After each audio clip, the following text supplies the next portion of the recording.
সেই কখন থেকে কাইটা বাচ্চা ধুইয়া সব রেডি করে নিয়ে বসে রয়েছি গ্যাসের অপেক্ষায়।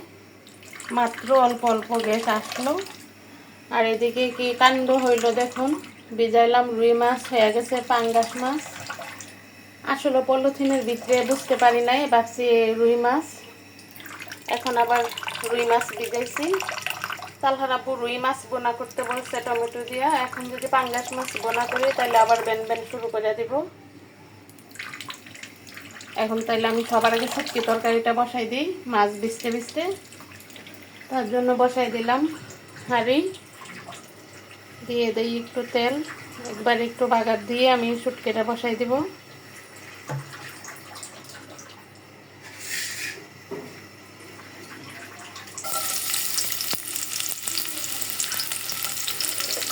রসুন কুচি কুচি করে কাটতে নিচ্ছি। রসুনটা আমি বাগারে দিব না, এমনি কষানিতে দিয়ে দিব।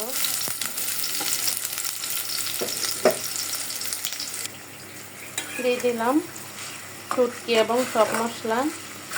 সব মশলা বলতে রসুন কুচি আর হলুদ মরিচ দিছি, কারণ আমি শুটকিতে ধনিয়া জিরা এসব কিছুই খাই না, শুধু রসুন পেঁয়াজ আর হলুদ মরিচ খাই।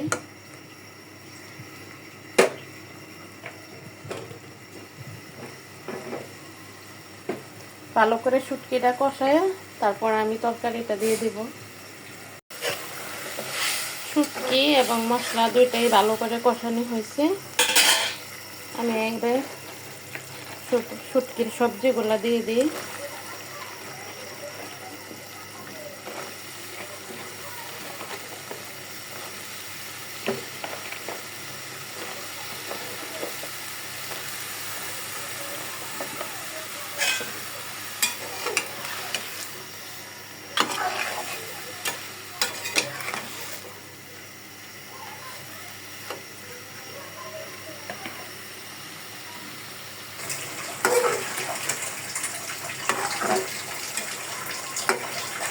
খুব সুন্দর করে কিন্তু শুটকি তরকারিটা কষানো হইতেছে, একদম মিলে গেছে।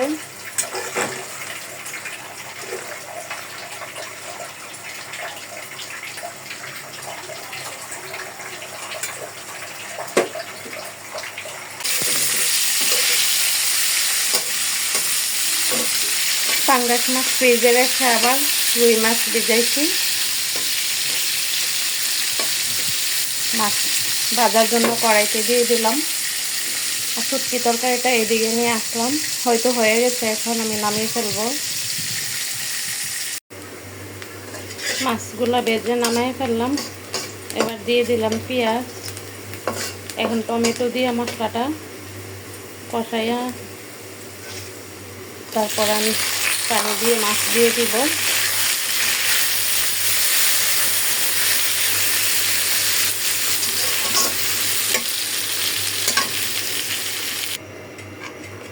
সব কিছু দিয়ে দিলাম মশলা। এখন আমি টমেটোর সাথে মশলাটা ভালো করে কষাই, যখন দেখবো টমেটো সিদ্ধ হয়ে গেছে মোটামুটি, তখন আর একটু পানি দিয়ে আমি মাছ দিয়ে দিব।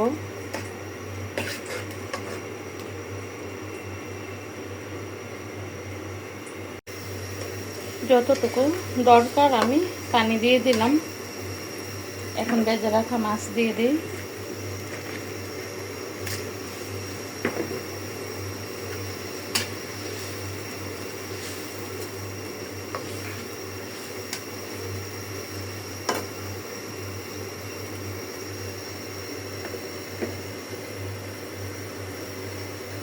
খাওয়ার টাইম ওভার হয়ে যাইতেছে, 3টার বেশি বাজে। খুব তাড়াহুড়া করে রুই মাছের ঝোল আর অল্প করে একটু শুটকি রান্না করলাম। আগে তরকারি আছে, এই দিয়ে চালিয়ে নিব আজকে দুপুরে। তো ভিডিওটা আর বড় করব না। সবাই ভালো থাকবেন।